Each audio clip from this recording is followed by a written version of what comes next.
Welcome to लक्ष्य सेतु। आज है 23 फरवरी और 23 फरवरी को 22 और 23 फरवरी से करंट अफेयर्स के जितने भी क्वेश्चन बनेंगे आज हम इस वीडियो में डिस्कस करेंगे। तो चलिए स्टार्ट करते हैं और करते हैं सबसे पहले रिवीजन। हर साल 20 फरवरी को विश्व सामाजिक न्याय दिवस मनाया जाता है। वर्ष 2026 के लिए इस दिवस का मुख्य विषय क्या रखा गया है? तो इसका आंसर है सामाजिक विकास और सामाजिक न्याय के प्रति नवीकृत प्रतिबद्धता। हर साल 20 फरवरी को मिजोरम अपना स्थापना दिवस मनाता है। वर्ष 1987 में मिजोरम भारत का कौन सा राज्य बन गया था? तो इसका आंसर हो जाएगा 23वां। हर साल 20 फरवरी को अरुणाचल प्रदेश अपना स्थापना दिवस मनाता है और वर्ष 1987 में अरुणाचल प्रदेश भारत का कौन सा राज्य बना था? तो 24वां राज्य बना था। हाल ही में किस राज्य को आधिकारिक तौर पर नक्सली गतिविधियों और सशस्त्र नक्सली दस्तों से पूरी तरह मुक्त घोषित कर दिया गया है? तो इसका आंसर हो जाएगा बिहार। हाल ही में स्पिनोसारस मिराबिलिस नामक डायनासोर की एक नई प्रजाति के अवशेष किस देश के सहारा रेगिस्तान में मिले हैं? तो इसका आंसर हो जाएगा नाइजर। हाल ही में किस राज्य ने अपने मूल निवासियों को राज्य सेवाओं का लाभ दिलाने के लिए एक आधिकारिक पहचान दस्तावेज के रूप में नेटिविटी कार्ड जारी करने वाले विधेयक को मंजूरी दी है? तो इसका आंसर हो जाएगा केरल।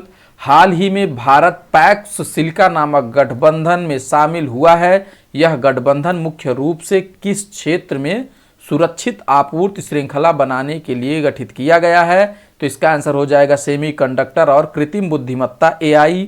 हाल ही में किसे लगातार दूसरे वर्ष प्रतिष्ठित CEO ऑफ द ईयर पुरस्कार से सम्मानित किया गया है? तो इसका आंसर है समीर कानोडिया। ठीक है। हाल ही में नई दिल्ली में आयोजित इंडिया AI इम्पैक्ट समिट 2026 में भाषण देने वाले दुनिया के सबसे कम उम्र के वक्ता कौन बने हैं? तो इसका आंसर हो जाएगा रणवीर सचदेवा। ठीक है। तो ये तो था कल का क्वेश्चन। और अगर वीडियो आप लोगों को अच्छी लग रही हो तो वीडियो को लाइक शेयर सब्सक्राइब जरूर करें। आगे बढ़ते हैं और देखते हैं कल का क्वेश्चन। निम्न में से किस दिन हर साल अंतर्राष्ट्रीय मातृभाषा दिवस मनाया जाता है? तो इसका आंसर हो जाएगा 21 फरवरी। 21 फरवरी को हर साल अंतर्राष्ट्रीय मातृभाषा दिवस मनाया जाता है। अंतर्राष्ट्रीय मातृभाषा दिवस की घोषणा यूनेस्को द्वारा 1999 में की गई थी। इसका विचार बांग्लादेश में आया था। ठीक है। जहां 1952 में बंगाली भाषा आंदोलन हुआ था। इसका मुख्य उद्देश्य दुनिया भर में भाषाई और सांस्कृतिक विविधता को बढ़ावा देना है। और इसका थीम 2026 के लिए क्या है? बहुभाषी शिक्षा पर युवाओं की आवाज। ठीक है। तो नेक्स्ट क्वेश्चन है, विश्व स्तर पर पेंगोलिन के संरक्षण के लिए विश्व पेंगोलिन दिवस हर साल कब मनाया जाता है? तो इसका आंसर हो जाएगा फरवरी का तीसरा शनिवार। हर साल फरवरी के तीसरे शनिवार को विश्व पेंगोलिन दिवस मनाया जाता है। पेंगोलिन दुनिया का वह एकमात्र स्तनधारी जीव है जिसका पूरा शरीर केराटिन, वही पदार्थ जिससे हमारे नाखून बने हैं, कि पापड़ियों या सल्कों से ढका होता है। ठीक है। यानी केराटिन से पूरी तरीके से ढका होता है। 2016 से 2024 के बीच दुनिया भर में 5 लाख से अधिक पेंगोलिन तस्करों से जब्त किए गए। यह दुनिया में सबसे ज्यादा तस्करी किया जाने वाला स्तनधारी जीव है। इनके सल्कों यानी स्केल्स की चीन और वियतनाम जैसे देशों में पारंपरिक दवाओं के लिए भारी मांग है। और भारत में पेंगोलिन की 2 प्रजातियां पाई जाती हैं। कौन सी? भारतीय पेंगोलिन और चीनी पेंगोलिन। ये दोनों प्रजातियां जो है भारत में पाई जाती हैं। तो नेक्स्ट क्वेश्चन है, हाल ही में इंडिया AI इम्पैक्ट समिट 2026 में अपनाई गई नई दिल्ली घोषणा में AI सहयोग के लिए कितने प्रमुख स्तंभों या चक्रों का उल्लेख किया गया है? तो इसका आंसर हो जाएगा 7 चक्रों का उल्लेख किया गया है। तो नई दिल्ली में आयोजित इस वैश्विक शिखर सम्मेलन में 88 देशों ने AI इम्पैक्ट पर एक साझा घोषणा पत्र का समर्थन किया है। इसमें अमेरिका, चीन, ब्रिटेन, ब्राजील जैसी प्रमुख शक्तियां शामिल हैं। यह घोषणा दर्शाती है कि दुनिया अब AI को केवल एक तकनीक नहीं बल्कि सामाजिक और आर्थिक विकास के एक औजार के रूप में देख रही है। सहयोग के 7 स्तंभ या 7 चक्र क्या हैं? तो घोषणा पत्र के ढांचे को 7 चक्रों में विभाजित किया गया है जो एक संतुलित एआई पारिस्थितिकी तंत्र का निर्माण करते हैं।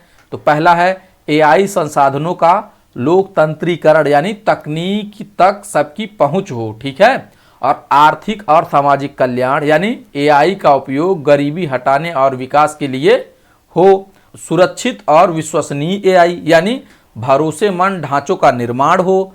और विज्ञान के लिए एआई, वैज्ञानिक शोध में तेजी लाना और सामाजिक सशक्तिकरण, समाज के हर वर्ग को मजबूत बनाना और मानव पूंजी विकास, युवाओं को एआई के लिए प्रशिक्षित करना और नवोन्मेषी प्रणाली, कुशल और लचीली एआई प्रणालियों का निर्माण, ठीक है। तो नेक्स्ट क्वेश्चन है, राष्ट्रीय राजमार्ग टोल प्लाजा पर नकद भुगतान किस तिथि को बंद कर दिया जाएगा? तो इसका आंसर हो जाएगा 1 अप्रैल 2026 से राष्ट्रीय टोल प्लाजा पर नकद भुगतान जो है बंद कर दिया जाएगा, ठीक है। 1 अप्रैल 2026 से भारत के सभी यानी 1150 प्लस टोल प्लाजा पर कैश लेन देन खत्म हो जाएगा। अब केवल फास्टैग और यूपीआई के जरिए ही भुगतान स्वीकार किया जाएगा। इसका उद्देश्य क्या है? तो ट्रैफिक जाम से मुक्ति, नकद लेन देन में लगने वाले समय को बचाकर वाहनों की आवाजाही तेज करना है और राजस्व पारदर्शिता, डिजिटल भुगतान से टोल चोरी रुकेगी और पारदर्शिता आएगी। और ईंधन की बचत, प्लाजा पर कम रुकने से गाड़ियों का ईंधन कम खर्च होगा और प्रदूषण भी कम होगा, ठीक है। चलिए जान लेते हैं कि फास्टैग क्या है। तो यह एक RFID यानी रेडियो फ्रीक्वेंसी आइडेंटिफिकेशन तकनीक पर काम करता है। वाहन के शीशे पर लगे टैग को स्कैनर पहचान लेता है और जुड़े हुए वॉलेट से पैसे अपने आप कट जाते हैं, ठीक है। यह कदम भारत के स्मार्ट मोबिलिटी और कैशलेस इकोनॉमी के लक्ष्य को पूरा करने की दिशा में एक बड़ा प्रयास है। तो नेक्स्ट क्वेश्चन है, हाल ही में चर्चा में रही बेका घाटी किस देश में स्थित है? तो इसका आंसर हो जाएगा लेबनान। लेबनान में बेका घाटी स्थित है। और ये किस क्षेत्र में स्थित है? तो ये इस क्षेत्र में स्थित है, ठीक है। बेका घाटी जो है यहां पर स्थित है। पूर्वी लेबनान की बेका घाटी में इजरायली वायुसेना ने भीषण हवाई हमले किए हैं। इस हमले में हिजबुल्लाह के एक वरिष्ठ नेता हुसैन यागी सहित कम से कम 12 लोग मारे गए हैं। इजराइल का दावा है कि उसने हिजबुल्लाह के कमांडर केंद्रों को निशाना बनाया है, ठीक है। ये तो रही आज की चर्चा। और बेका घाटी यह लेबनान के पूर्व में स्थित एक उपजाऊ घाटी है जो लेबनान पर्वत श्रृंखला और एंटी लेबनान पर्वत श्रृंखला के बीच स्थित है। यह कृषि और रणनीतिक रूप से अत्यंत महत्वपूर्ण है। और सीडोन क्या है? तो यह लेबनान का एक प्रमुख बंदरगाह शहर है। और एलन हिलवे यह क्या है? तो यह लेबनान का एक सबसे बड़ा फिलिस्तीनी शरणार्थी शिविर है, ठीक है। तो नेक्स्ट क्वेश्चन है, Punjab state power corporation limited में निदेशक यानी वाणिज्यिक के रूप में नियुक्त होने वाली पहली महिला टेक्नोक्रेट कौन बनी है? तो इसका आंसर हो जाएगा हरसरन कौर त्रेहन जी पहली महिला टेक्नोक्रेट बनी है। 20 फरवरी 2026 को पंजाब सरकार ने हरसरन कौर त्रेहन जी PSPCL में निदेशक वाणिज्यिक के रूप में नियुक्त किया। वे इस पद को बोर्ड स्तर तक पहुंचाने वाली पहली महिला टेक्नोक्रेट बन गई हैं। तो नेक्स्ट क्वेश्चन है, 2026 में माइक्रोसॉफ्ट गेमिंग के नए CEO के रूप में किसे नियुक्त किया गया है? तो इसका आंसर है आशा शर्मा जी को, ठीक है। आशा शर्मा जी को माइक्रोसॉफ्ट गेमिंग के नए CEO के रूप में नियुक्त किया गया है। तो नेक्स्ट क्वेश्चन है, किस देश ने शीतकालीन ओलंपिक 2026 में 17 स्वर्ण पदक जीतकर एक ही ओलंपिक में सर्वाधिक स्वर्ण जीतने का विश्व रिकॉर्ड बनाया है? तो इसका आंसर हो जाएगा नॉर्वे, ठीक है। नॉर्वे ने मिलान कोर्टिना शीतकालीन ओलंपिक 2026 में अपना 17वां स्वर्ण पदक जीतकर एक नया विश्व रिकॉर्ड बनाया है। इसके साथ ही नॉर्वे अब एक ही शीतकालीन ओलंपिक खेलों में किसी देश द्वारा जीते गए सबसे अधिक स्वर्ण पदों का स्वामी बन गया है, यानी सबसे एलीट क्लास पे एकदम ऊपर जाके बैठ गया है, ठीक है। तो यह ऐतिहासिक 17वां स्वर्ण पदक जोहान्स डेल स्केवडॉल ने दिलाया। उन्होंने पुरुष की 15 किलोमीटर बायथलॉन मास स्टार्ट स्पर्धा में अविश्वसनीय प्रदर्शन करते हुए 20 में से 20 सटीक निशाने लगाए और स्वर्ण पदक अपने नाम किया। तो नेक्स्ट क्वेश्चन है, ऑल इंडिया मैनेजमेंट एसोसिएशन द्वारा 2026 में किसे business leader of the year नामित किया गया है? तो इसका आंसर हो जाएगा करण अदानी जी को। ठीक है, ऑल इंडिया मैनेजमेंट एसोसिएशन ने अपने 17वें स्थापना दिवस के अवसर पर नई दिल्ली में मैनेजिंग इंडिया अवार्ड्स 2026 का आयोजन किया। इस समारोह में करण अडानी को प्रतिष्ठित business leader of the year पुरस्कार से सम्मानित किया गया। तो नेक्स्ट क्वेश्चन है, हाल ही में किस देश ने बच्चों में ऑटिज्म और दुर्लभ मस्तिष्क विकारों के इलाज के लिए एआई संचालित जीन थेरेपी पहल शुरू की है? तो इसका आंसर हो जाएगा संयुक्त अरब अमीरात ने। ठीक है, संयुक्त अरब अमीरात ने बच्चों में ऑटिज्म और बीपीएन जैसे दुर्लभ मस्तिष्क विकारों के इलाज के लिए 2 बड़ी जीन थेरेपी परियोजनाएं शुरू की हैं। यह पहल एमिरेट्स हेल्थ सर्विसेज द्वारा children's hospital of the Philadelphia के सहयोग से चलाई जा रही है और जीन थेरेपी एक उन्नत चिकित्सा पद्धति है जिसमें बीमारी के लक्षणों का इलाज करने के बजाय बीमारी पैदा करने वाले दोषपूर्ण जीन को ही बदल दिया जाता है या उसे ठीक किया जाता है। ठीक है, तो पहल की मुख्य विशेषताएं क्या है?